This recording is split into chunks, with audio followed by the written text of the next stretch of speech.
Hello, everyone, and welcome back to the Metra Monthly Update. This is the update for November. Yep. And as always, I'm the Chairman and CEO, Derek Boyd, and this is... I'm the President and Secretary, Vladimir Stakhanov. So we're going to get into it. We're going to go conclude some of the things that we left off on in October 1st, as we always do. Starting off with the fact that 130 has completely ghosted us, has not responded to us at all. We had to put up an abandonment notice. They still did not respond back to us after the abandonment notice. And of course, we never received payment from them. And then we also found out that they were stealing power.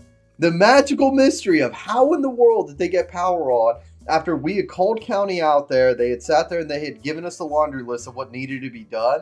Well, the solution was always obvious. Just steal the power. You don't need to do what the county says. Just steal the fucking power.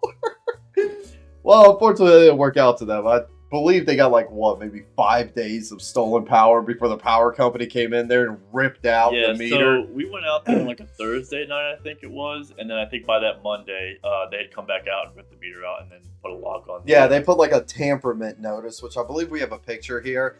Just to show proof of it, but that made a lot more sense. Them stealing the power made way more sense than them just being granted power. So at least the county isn't that hell-bent against us.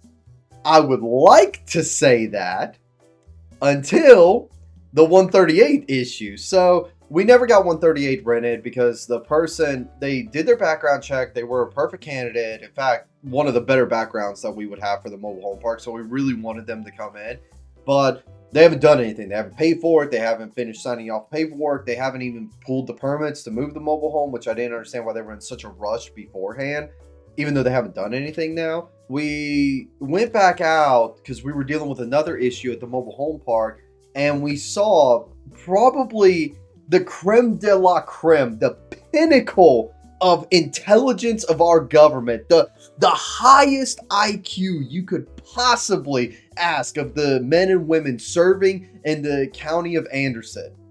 They put a tax notice for a mobile home that isn't there in the ground in a stake, while still telling us that there's a mobile home there.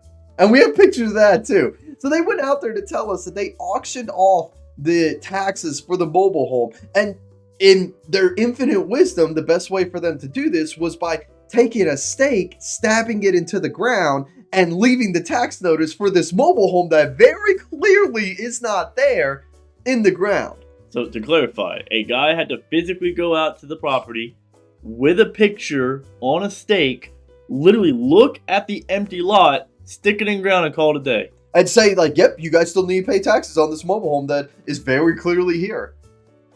My issue with this is that I know the dude that went out there, got out there, confirmed where the mobile home was supposed to be, realized it wasn't there, called his supervisor. His supervisor then instructed him to do that instead of clearing the record, because very obviously there's not a mobile home there. And I feel so bad for the investor that bought the taxes on a mobile home that doesn't exist, and county needs to give them a refund because we've been telling them since 2021 when we bought the park that there is not a mobile home in that lot, and we have been ignored numerous times. In fact, the thing is that we found out about this after the debacle of the whole thing with the person that was trying to rent 138 as a lot from us, where they were still saying that there was a mobile home there, and we're like, no, there's not. We are pretty sure that tax notice was put before that, meaning that this is the second time. Because remember, the first time was with the inspector that came out and ripped out the power meter, which made perfect sense.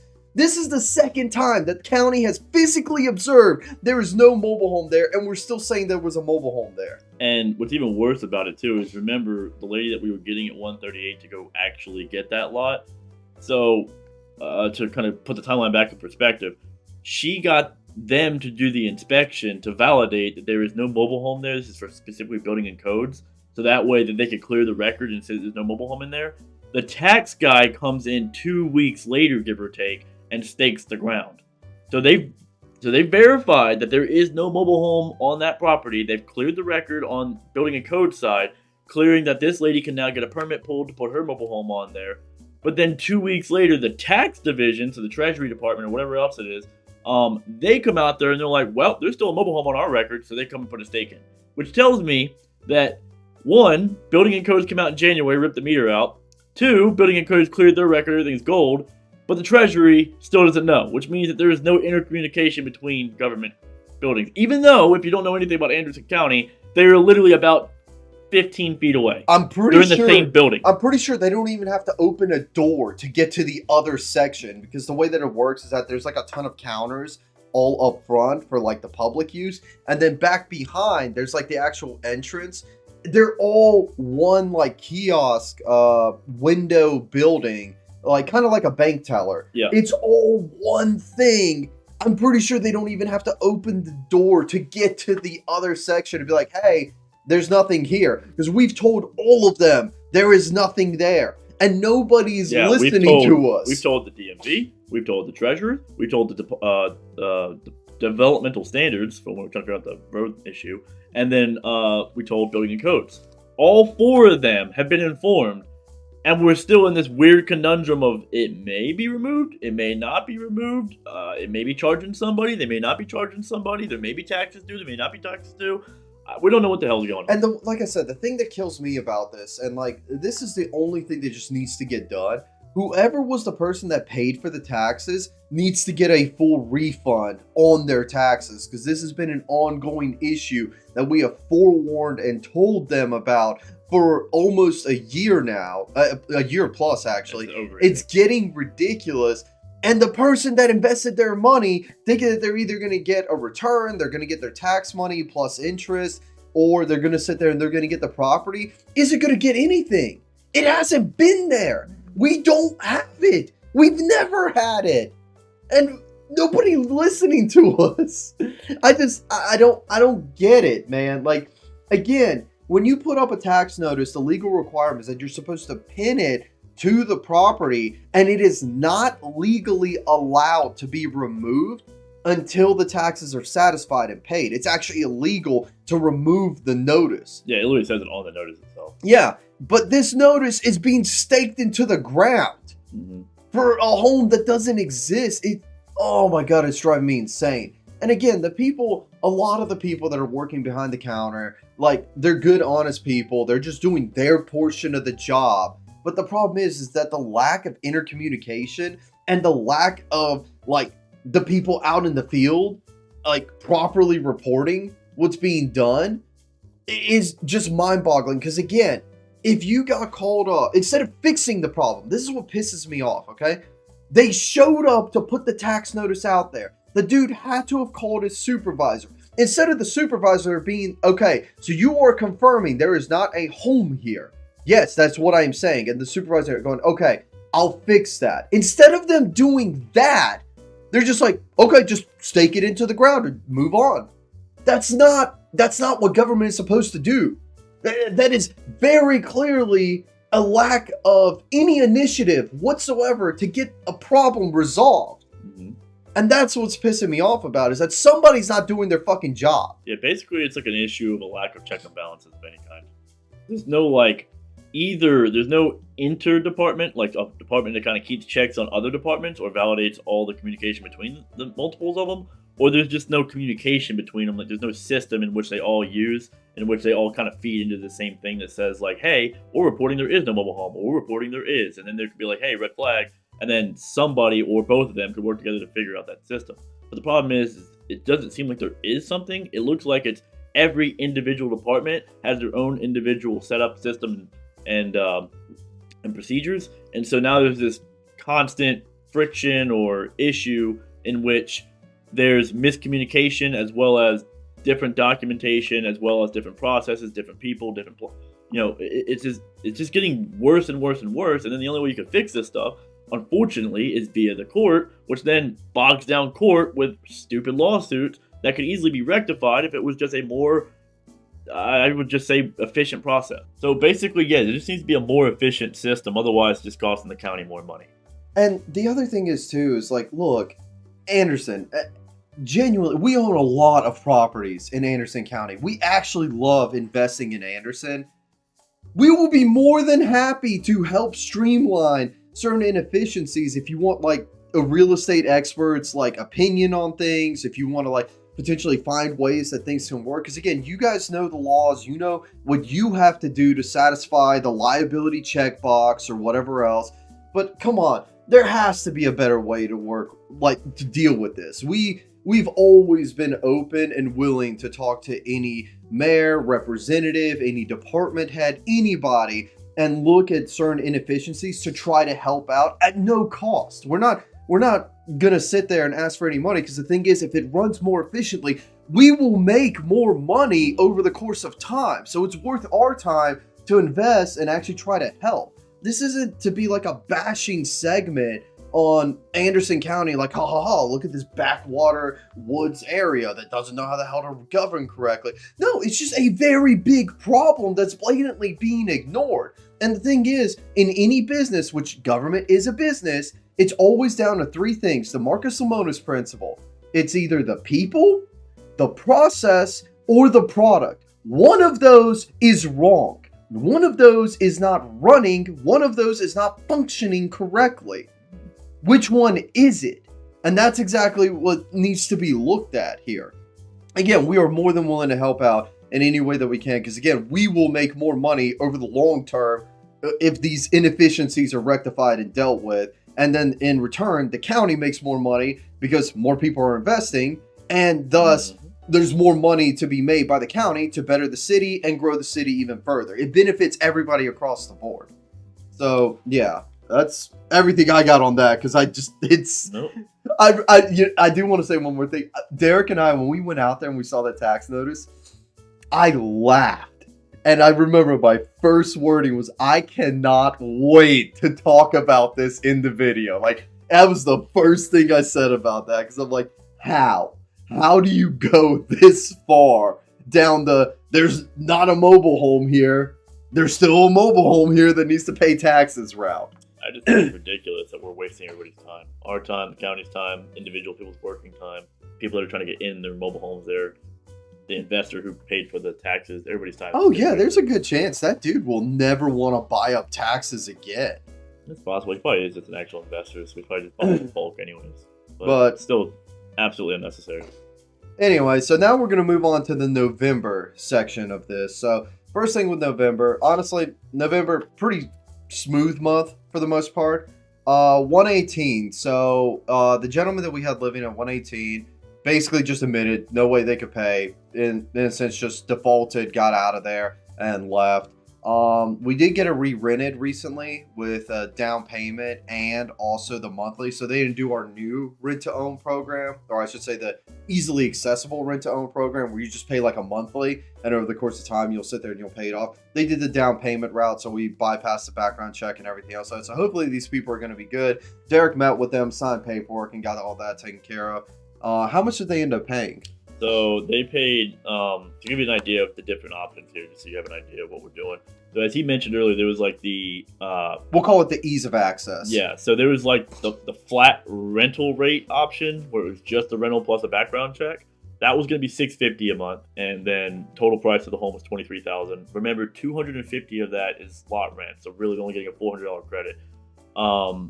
In that scenario. And then there was the one that they chose, which is the other one we offered in advertising, which is $1,500 down, which would mean that you don't do the background check. It would also come with a cheaper monthly as well. Same total price, same $23,000. But theirs is $500 a month. Same thing though, $250 of it is still for lot rent, so only $250 is getting credited. But the thing is that it does keep it lower initially, well, outside of the upfront cost of the down payment. It keeps it lower monthly, I should say, so they can still pay for costs for, you know, whenever they need to do renovations, maintenance, and whatnot, because obviously these homes need work.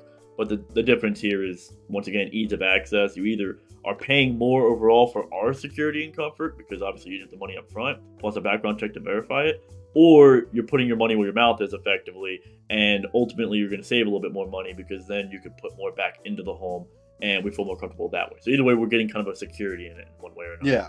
But they ultimately paid $2,000 up front because it was $1,500 down, and then the first month of $500, and then obviously they'll continue to pay $500. And that was a fast one. Like, we only had that advertised for 5 days. I was gonna say, I don't even think it was a week. Yeah. It might have been maybe like 5 days. within 5 days of us having it advertised, it was already like gone.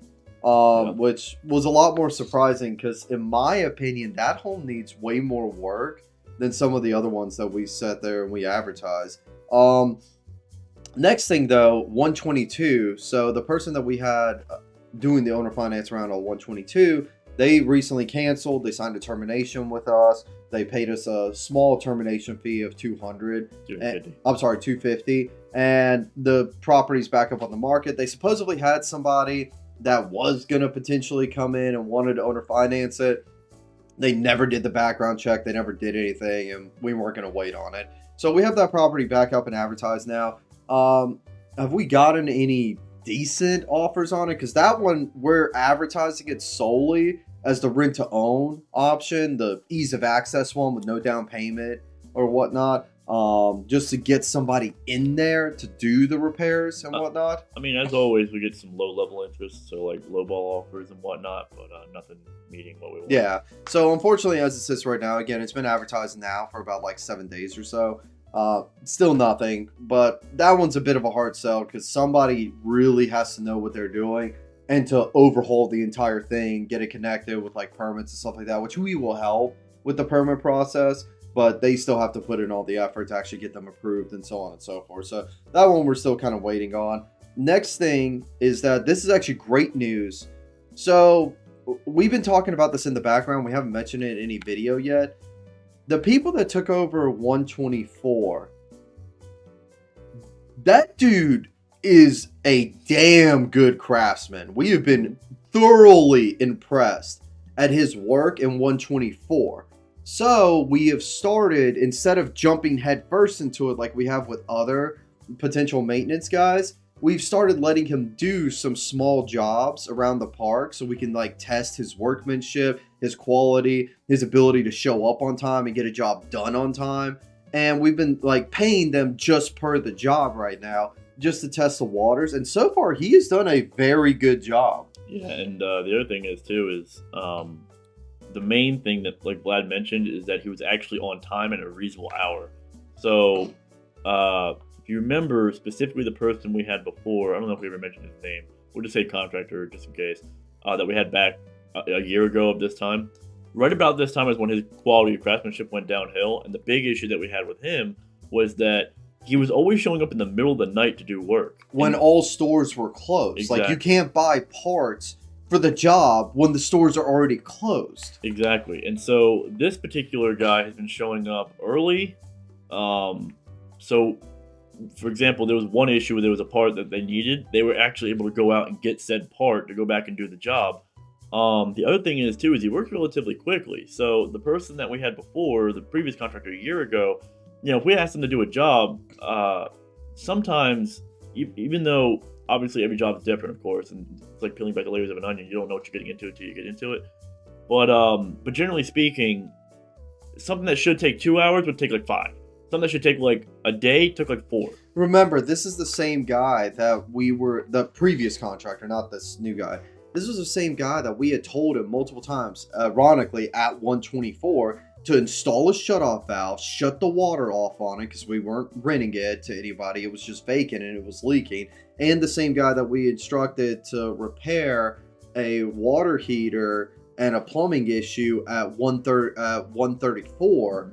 And he couldn't get it done for multiple days. Derek and I go out there one day. The vast majority of that day was spent us driving back and forth. Mm-hmm. So we go out there one day and we get everything done in a day.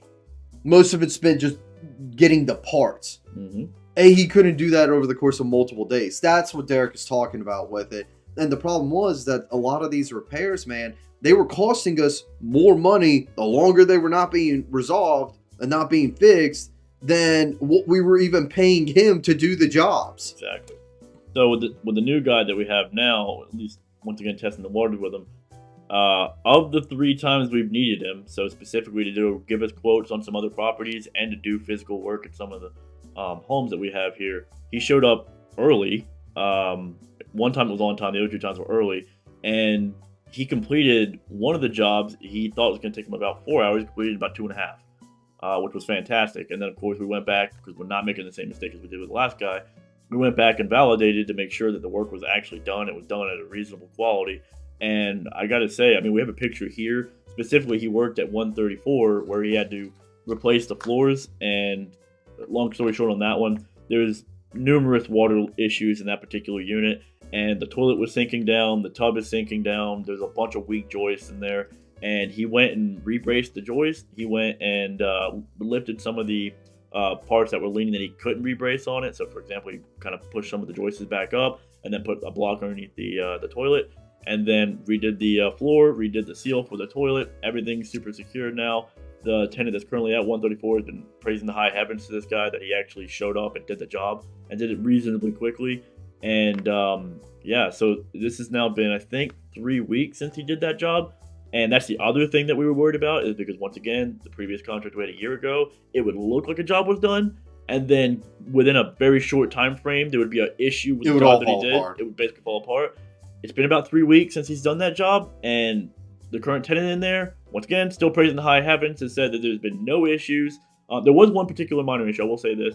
I'm not sure what exactly happened. I don't know if the block that he had under the toilet shifted or whatever, but the toilet was ever so slightly off balance, and the tenant informed us, and in that same day, the new contractor went out there, redid the seal, refixed everything, and that was like about a couple days after he did the repair, and now it's been about 2.5 weeks since that was fixed again, and once again, no issues have happened so far. So far, so good. Once again, we're not going to go ahead and assume that it's best case scenario that we have a contractor for life, but I will say, given the track record so far, in the very short time frame we've had with him, he's performed very well. If he continues to perform at this rate, Derek and I, we're not sure what we want to do just yet. But we've discussed potentially offering him like a 5-year like deal where we sit there and we give him like a contract or whatnot, where he's being paid under us as an actual contractor being paid as a contractor for like 5 years or so. And then like with increased pay, the more houses that we ask him to like work on and like be the constant like maintenance with and whatnot, and let him kind of self-manage himself how he wants to do it, whether he wants to hire outside help and then go from there and continue on. One thing we did learn though from the other contractor, the one that we had all these issues with, I will say Derek and I do think that it is better if we pay for the materials ourselves and bring it to them going forward, because then that guarantees, number one, we're getting exactly the materials that we want to be put into homes, nothing more or less than what we believe we need. Number two is that there's no excuse for the job not being able to be done, and there's no I guess gray area on how much materials cost, because we paid for them ourselves. Mm-hmm. Because that was the issue we had with the other guys, that we were trying to let him deal with the material costs, and he was using the most absolute cheapest, bottom of the barrel stuff he scraped out of like a dumpster as the replacement parts. Of course it wasn't going to work. Of course it wasn't still going to be a good thing. It was obvious. And so we think that that was maybe a bad choice on our end by doing that. We think this route is actually going to work better because we can keep our material costs down. And if they supposedly have a guy that they get the materials for cheap, we can go and inspect the materials and go and make sure that they're good before any transaction is done with them. So yeah. But that's everything on that. Do you have anything else to add? No, that's it. All right. So now, as far as what we've been doing, really, the last two videos, we haven't really talked about new acquisitions or what we've been attempting to do lately, because we're not getting any takers. The market still hasn't crashed enough, because what we've been doing is we've been putting out a ton of owner finance offers, like left and right. We've been checking out properties that we just don't talk about on here. We almost had one deal with like another mobile home and whatnot, but then the deal started falling apart because the people wanted all the money up front instead of like like in tranches, like what we wanted to do, and so on and so forth. So yeah, realistically speaking, we've been putting out a lot of owner finance offers. We just still haven't gotten any takers, which is fine. It takes time, because the thing is, the fact that we're still putting out offers when the vast majority of people aren't, especially considering the fact that we're going into the winter season, is still good, because we can always go back out and offer it again later on down the road, and the people realize like, dude, these are my only offers. Like, I'm not getting anywhere with this. Maybe I should consider this. Maybe I should just work with them or whatever else. And so that's kind of where we're at. We're in a limbo. We've been throwing out all these offers and just waiting for a response. And when we say we're throwing out offers, we're not just talking about like typical like residential house. No, we've been throwing out offers on motels, other mobile home parks. Like, we've been throwing out offers everywhere. A downtown storefront. Yeah. I mean, there's a lot of stuff out there. It's a huge spectrum that we've been throwing out offers on. It's been like campers, RVs. It's been storage sheds that have been converted to tiny homes. I mean, we're talking pretty much anything we can see value in, we've been throwing out an offer on. And we've gotten some people to respond to an extent. But the problem is that the responses aren't usually anything close to what we're still looking for. So, I'll give an example. Say we see a $100,000 house and we're like, hey, we'll give you like 30% down or something, and then finance the rest. They'll be like, well, we want half down, and then instead of it being like a 10-year or whatever for the other half, they're like, we want it in like 2 years. We're basically paying cash at that point. And then other things we're getting too is like people that don't even really want to entertain the offer, but they're willing to give us a bigger discount if we do pay cash, or if we do finance, they want it financed at a much higher rate than what their current place is at. So, I mean, we're getting responses. A lot of them are not getting responses. But on the ones we are getting responses, people are still holding out hope that the market is still very well. And, so we're just, honestly, we're kind of playing time, because the longer they sit on it, the more devalued it becomes, and the higher our value becomes as an offer. Plus, when they come back to us, we can always go with a lower offer, because now they're in desperation because we were the only one that gave them any attention before, and now we can renegotiate with them. Yeah, you do want to operate within reason. You don't want to be ridiculous about this, but you do want to operate on the principle of your first offer is your best offer. And if they come back, you're going to give them a lower offer. It might only be $5,000 or $10,000 off the total price, but it is going to be a lower offer because you've already been putting it out everywhere else, and now this deal needs to make a lot more sense for you to commit to this one versus another deal that you've been putting out on and they're actually willing to accept it. And so you got to weigh it out for which deal that you're going to go with. The other reason is too that Derek and I love owner finance offers so well, or I'm sorry, the reason we love owner finance offers so much is because we try to make it to where the person that we're owner financing from is going to get a good chunk of substantial money every single month to make it worth their while. And we are still going to be able to profit over the course of that time. It might not be much. It might only be $700 in profit when we're paying out like $3,000 a month on the mortgage. But the thing is that we're still profiting, and that's exactly the position we want to be in. We want our monthlies to constantly keep going up as everybody else's is literally going down.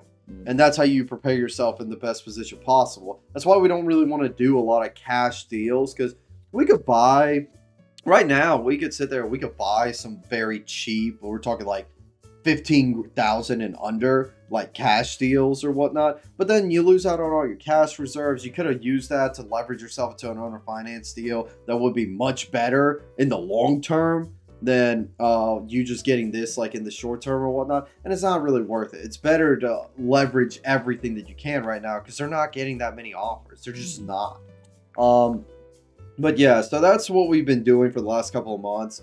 When I say last couple, I'm talking like the last 3. We've been just putting out feelers and owner finance offers and just seeing what we can get. And the thing is, it's a numbers game.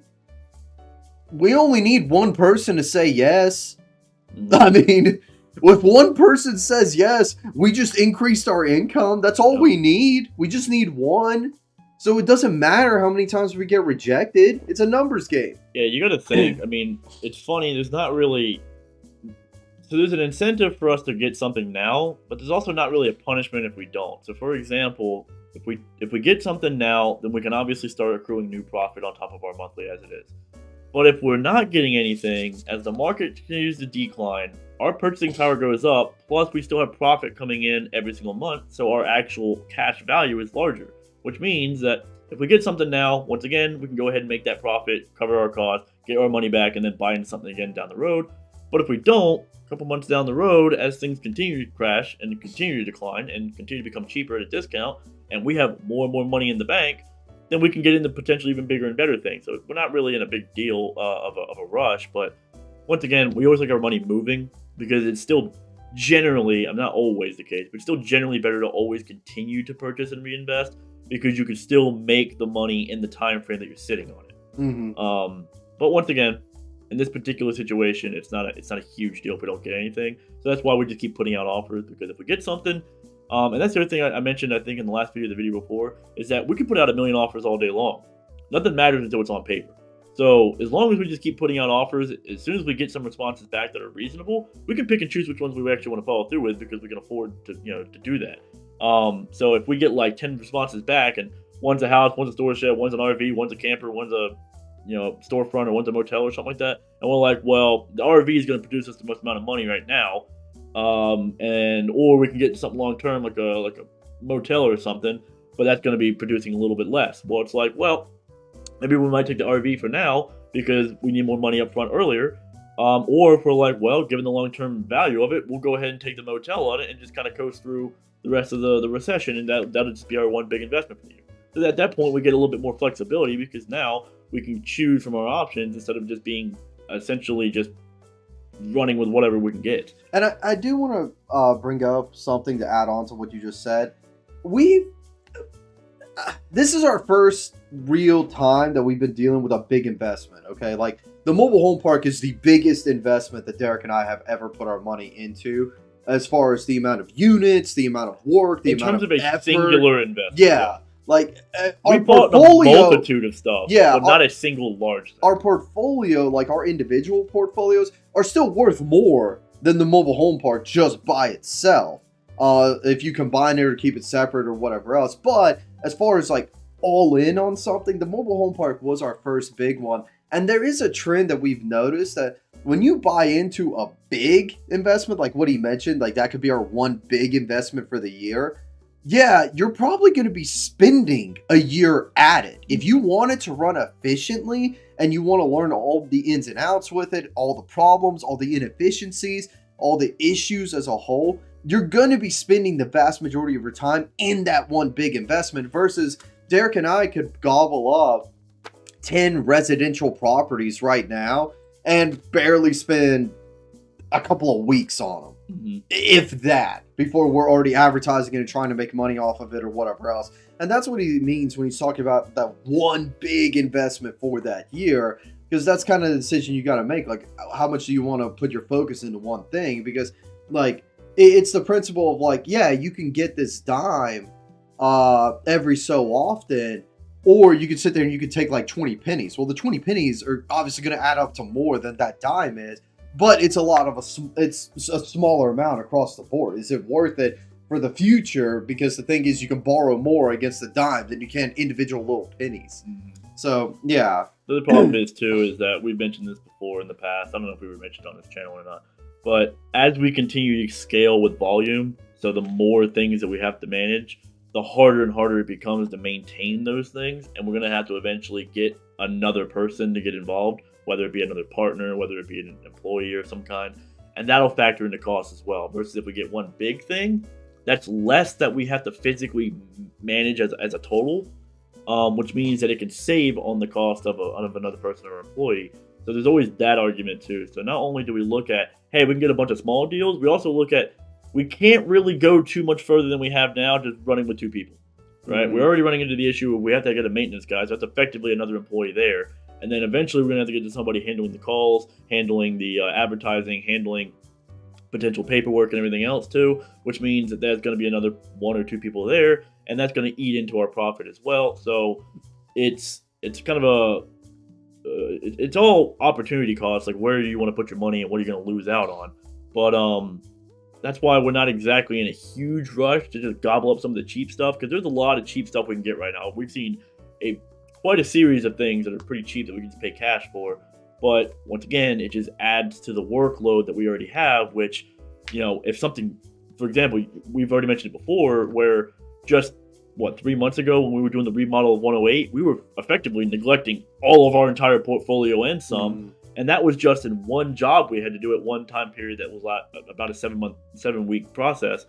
And that's the same thing we're talking about here, is that if we get into something, again, just like that, well then, effectively, we're going to be neglecting the entire portfolio again. But we don't want to put ourselves too many times into that position because, yes, we can neglect for a small period of time. We can't neglect many times of the frequency, nor can we neglect for a very big period of time. So that was like 2 months. We can't neglect for 6 months. Or we can't continuously neglect for 2 months at a time every other month. Because then eventually what we have is going to fall apart and collapse. We're going to be losing more money. Burnout syndrome. Yep. And chasing like solutions that have gotten way more out of hand because of the problem not being addressed initially than if you just would have handled it beforehand. And you start getting to that frustration of, damn it, man, if I just would have dealt with this like 2 months ago, it just would have been a simple fix. Now it's this whole huge issue and I got to figure it out. And that's the thing you want to avoid. That is the problem of like tucking the problems under the rug every chance that you get. Guess what? It's going to pile up and it's going to become too big to deal with after a certain point. And that's exactly where he's getting at with that as well, with why you don't want to do it too often. Because when we finished 108, yeah, great, we got the reward for 108. But oh my God, did we have a backlog of things we've completely ignored on our personal side and everything else that we didn't even deal with. That's why all of September and October was just catching everything back up from what we neglected, because it was just such a freaking mess at one point. But anyhow, that's pretty much that's all I got to say on the owner finance section and what we've been doing there. Something's going to come through. It's just a matter of time. Like, again, to dumb it down, I just need one person to say yes. Yep. That's it. I don't care how many rejections I go through to get that one yes. Divvy. So, Divvy, man.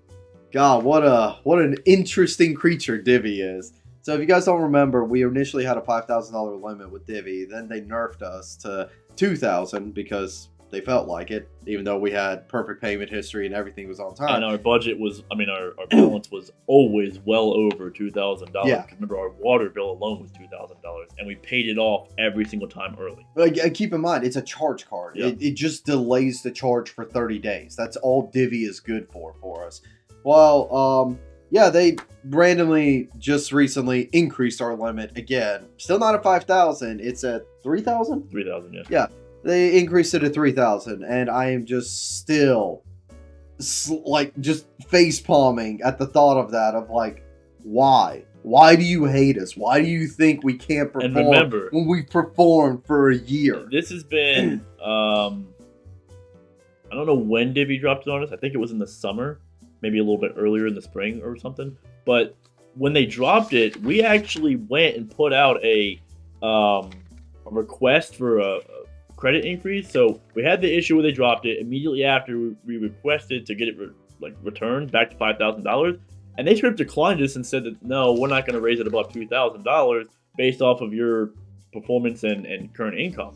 We have not reported any new income. We have not reported any new, anything. We barely even used the card. I'm going to be honest with you, because we've been transitioning out of that card. We've been using our other credit cards because we were just so frustrated with Divvy. Plus, we still haven't gotten any reward points out of it. I mean, it's slowly accruing, but you got to get to like some crazy number before you can even utilize it.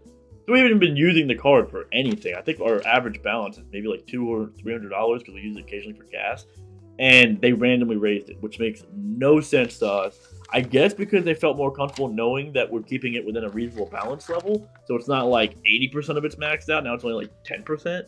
But it's still freaking stupid to us that we have done nothing with the card, and then they reward us for it, versus us using every type of utilization for the card, maxing it out, specifically making sure that it was in perfect order at all times, and we got punished for it.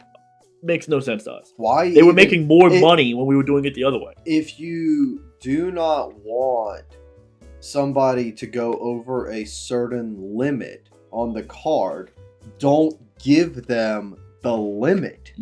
If you do not want to be at risk for more than $3,000 of unpaid debt, just don't let them spend more than $3,000. Don't give them a $5,000 limit and then punish them because they're at $4,000 and you only want them to be at $3,000. That is some back alley, like manipulative, abusive relationship level of like mental processing there that I cannot comprehend. So yeah, that's So anyway, so it's increasing. We don't know why, and we don't really care, to be honest with you. Normally we do, but in this particular case, we're just so done with Divvy at the moment.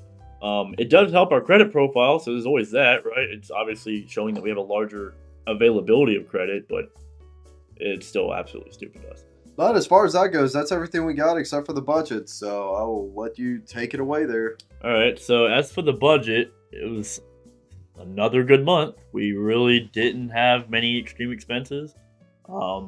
Just kind of run through all the income that we got. Pretty much everything performed to some level, even the ones that aren't currently rented at the moment, because like I said, we got some money out of them. So for example, we had 641 Barnwell, they paid. 946 John Hart, they paid. Everybody in the park has paid. 118. We didn't get any money from the first tenant, but then we got the down payment and the monthly.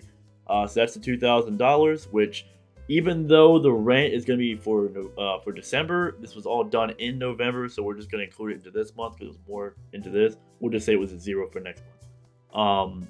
But anyhow, so we have same thing with 122, even though we didn't get any money for the actual renter. The person did pay a termination fee of $250, so we still got like a half payment almost out of them. And then 130 was the only thing that really didn't produce at all, besides 138 being not producing in any way anyhow.